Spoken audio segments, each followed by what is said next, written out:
आकाशवाणी संबलपुर जुहार आंचलिक खबर पढ़ुचन कृतांजलि त्रिपाठी।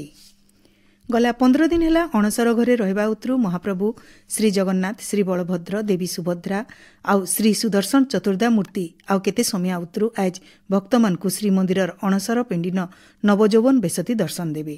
श्रीमंदिर आज पारंपरिक रीतिनीति थी नेत्रोत्सव पालन कराजिबा। ई बाबदे आमर पूरी संवाददातांकर गोटे रिपोर्ट। आज हूँ पवित्र नवजौवन दर्शन एवं एसह श्रीमंदिर महाप्रभु नेत्रोत्सव नीति और रथ आज्ञामाल विजय नीति अनुष्ठित हो। आज सका महाप्रभुंकर प्रथम चक्का अपसार नीति कर मंगला आरती नीति अनुष्ठित हो और यापर 10 अवतार ठाकुर बाहुड़ा विजय करेंगे।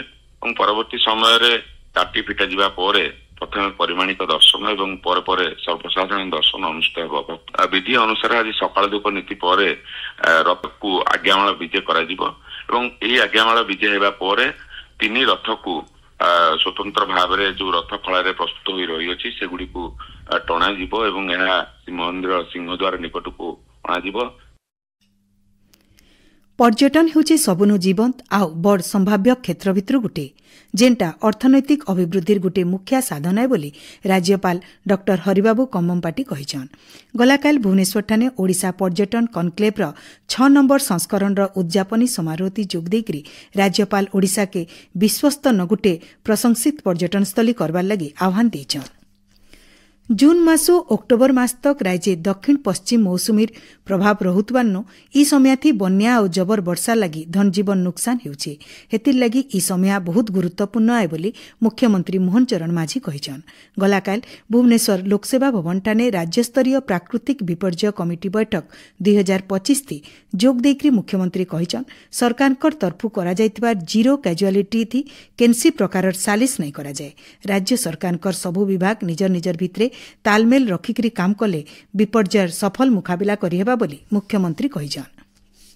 राज्यपाल डॉक्टर हरिबाबू कम्मपाटी उपमुख्यमंत्री कनक वर्धन सिंहदेव को ताकर बासभवन सौजन्यमूलक साक्षात्कार करिछन। ई समयाथी राज्यपाल आ उपमुख्यमंत्री ओडिशार विकास लगी योजना शक्ति क्षेत्रन संस्कार आउ चाष क्षेत्रति विकास लगी निया जायतिबार पदक्षेप बाबदे आलोचना करिदिले।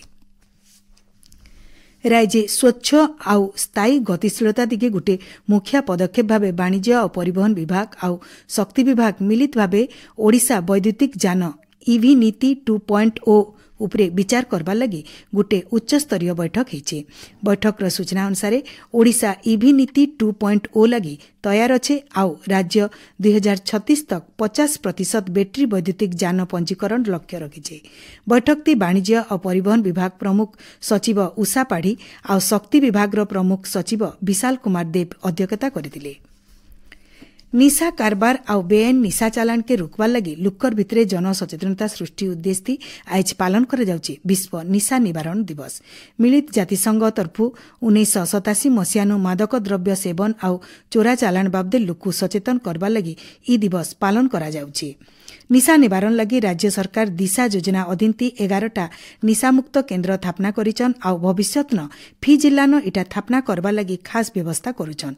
ई अवसरे मुख्यमंत्री मोहन चरण माझी तांकर वार्ता थी कहिछन जे निशा करुथवा लोकमानकर भिन्न भिन्न समस्या बाबदे सचेतन हेबार सहित समाजरु सेमानकु दूरे नै देकरी सेमानकर पुनर्वास आउ निशा निवारण काम थी साहाय्य करमा।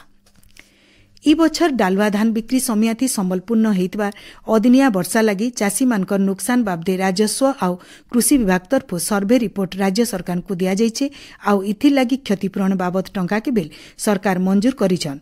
खूब जल्दी तहसील जरिए चाषी मानकु क्षतिपूरण टंका दिया जिबा बोली जिला जरूरीकालीन विभाग तरफ सूचना दिया जाइछे।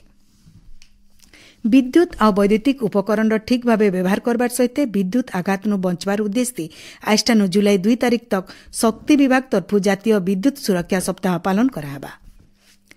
उत्तर पश्चिम बंगोपसागर आउ तार आखर पाखर इलाका घूर्णिबलय सक्रिय रही। आज इटा लघुचाप रूप नेबा इतार प्रभाव राज्यर भिन्न भिन्न जगह न वर्षा लगी रही। संबलपुर सुंदरगढ़ केन्दुझर आउ मयूरभंज जिल्लान आज अप्रबल वर्षा के नहीं भुवनेश्वर आंचलिक पाणीपाग विज्ञान केन्द्र तरफु सतर्क सूचना जारी करा जाइछे। गलाकाल उपरबेला भुवनेश्वर न 50.1 मिलीमीटर बलांगीर न 46.5 मिलीमीटर वर्षा रेकर्ड करा जाइछे। एछिनिर आंचलिक खबर इनु शेष ହେଲା।